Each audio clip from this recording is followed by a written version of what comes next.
family. As a matter of fact, probably one of the biggest families in Ottawa, biggest Somali families in Ottawa. And so my whole life I grew up around nothing but family. You know, my mom's part of 14 siblings, you know, and so like there's a lot. I got like 60 first cousins just in Ottawa alone. You know? The craziest fact was your grandparents. Yeah, I just found that one out recently. It's crazy. You reminded me of that. It's crazy. So like I'm the youngest child and the oldest child. You know, like my mom is the oldest of her gang. You know, of siblings and shit. And so I'm her youngest child. You know, and so I just found out that both my grandparents, on both my mom and dad's side, were born in the 1800s. You know what I'm saying? Crazy.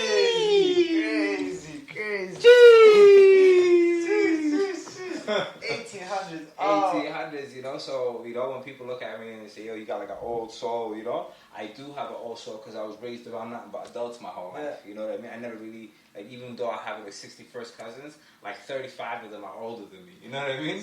Like, you know, and then I'm older than a whopping like 20 of them, you know, so there's like literally a gap of like maybe there's 10 of us, 15 of us that are in the same age category, you know? That's dope, yeah. That's dope. That's like guys, girls, you know, we're all about like 26 to like 35, let's say, you know? We're in that like category of the 10-year span kind of thing, Nah, that's it's dope, man. We're very tight. My family's very tight, and growing up, I didn't have a lot of, I didn't have the need for friends.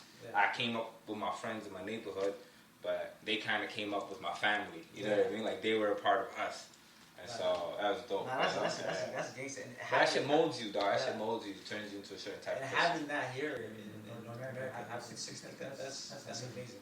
It's something I'm very proud of. I drop it at all the parties. I say it everywhere I can, you know. As soon as somebody says something, like, I got 61st cousins. I always get mad because I have a lot of cousins as well, but they all live in Europe. In Europe, So I'm the only one in Canada. I'm just like, that's the thing, right? Like I said, like my mom's from a family of 14, so that means like 7 of them are in Ottawa, and there's another like 6 that are in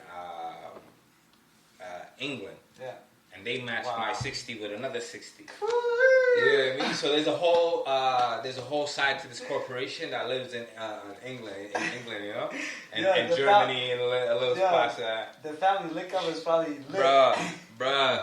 I went to England like last year. No, the year before, I believe. Yeah, the year before I went to England in January. My grandma passed, and so when my grandma passed, man, everybody came out, and like that's when I really got to see the sheer size of us, you know? Like a community center couldn't hold us. You know what I mean? One gang from like 2 parents, you know? It's wild. But my dad's side of the family, very smaller, a lot smaller, you know, nuclear family and shit. Nah, that's amazing, though. That's amazing. Yeah, man. That kind of shit changes you, you know? So far, your journey came from Ottawa. You were born in Somalia, right? You said you were born in Somalia? I was born in Somalia. Born in Somalia, Ottawa. In Calgary. Fast forward to now, just from the work perspective now, you know, like as a young creative in the city. For people that are trying to embark in this business, or they're trying to be an artist, or trying to create their own brand, or trying to pursue, it could be anything. It could be a podcast. So what advices would you give people, and what kind of hurdles should people expect? Shit, man. Oh, man, that's a great question. You can expect all type of hurdles. And then expect the ones you didn't expect, you know what I mean? So like always be on your 10s and always like today, be on man. your toes. Sorry to interrupt, but today, but this podcast was supposed to start 3 hours ago. Yeah. 3 hours ago, but it made it happen. Yeah. You know, with all the setbacks and everything that was happening, it still happened, right? And that's the thing you gotta look at. Yeah. You're not gonna look at the rest of that shit. Look at the result. You know what I mean? And so. You know, for next time you probably have different ways you'll do it and shit, but it's just, you know, everything, like, this whole, I look at life like it's a graph, you know, and the line goes up. As long as your line is going up, you're sitting pretty, you know what I mean? You're doing good, you are right, you know? Like, as long as your trajectory is going up, bro, like, don't look left, don't look right. There's no traffic in your lane, stay in your lane, you know, stay in your pocket, keep your head down. Do your work, you know what I mean? Whatever your craft is, take that shit serious, man. Man, you know what I mean? Like, yeah, and for me, what I'd say is believe in anything you do. Anything that you do, anything you have, the vision you have in your head, you have to believe it more than anybody else. You know what I mean? So and that's how you and pursue it to the fullest. Don't stop halfway. Don't do it once and stop. Do it. Be consistent. Because that's the only way you'll get better, and that's the only way your vision comes true. To be honest. Yeah, that shit is easier said than done too, right? First, you gotta like if you're someone that that's been breaking a lot of promises to yourself, like I'm gonna do this, and then you don't get around to doing it, and then you say I'm gonna do that, and then you don't get around to doing this. I'm gonna finish this project or complete this project. You don't get around to doing it. Subconsciously, what you're doing is you're telling yourself that you're not capable of doing shit. Yeah. And your subconscious records this down, So one thing you gotta do is, when you say you're gonna do something, dog, that unless the fucking world stops, you get that shit done. You know what I mean? Because what you're doing is you're building rapport with yourself. You know what I mean? And you don't. When you say now, when I was like that, I had to really fucking practice this shit because. Now I'm at a point when I say I'm going to do it, the inner voice in me says, fucking right, you're going to do it. Yeah. You know what I mean? Because you always do it. You know what I'm saying? Exactly. But there was a point in my life where it was like, I say I'm going to do something subconsciously, I'm like, get the fuck out of here, you lying ass nigga. You know what I mean? You're going to smoke a spliff, you're probably going to go to sleep. Yeah. You know what I mean? And you're going to do the same shit tomorrow. Yeah. Nigga, you lying motherfucker. Yeah. That's your subconscious is going to tell you that, so... that's the first thing I would tell people, man. You know what I mean? Make sure you build that rapport with yourself. Like, if you say you're going to get up at 5 in the morning, dog, it's the little wins, Like, we can have these big goals, but big goals ain't shit without little tactics, Yeah. And anybody that's been to my house will see I have a big board. That's my monthly goals, And then I have a bigger board that's like very descriptive. And that's my weekly shit. And then I have daily deliverables. It's a small board, And probably have like 8 things on it or 5 things on it any given day. Some days I have 3 things on it. But that shit needs to get done.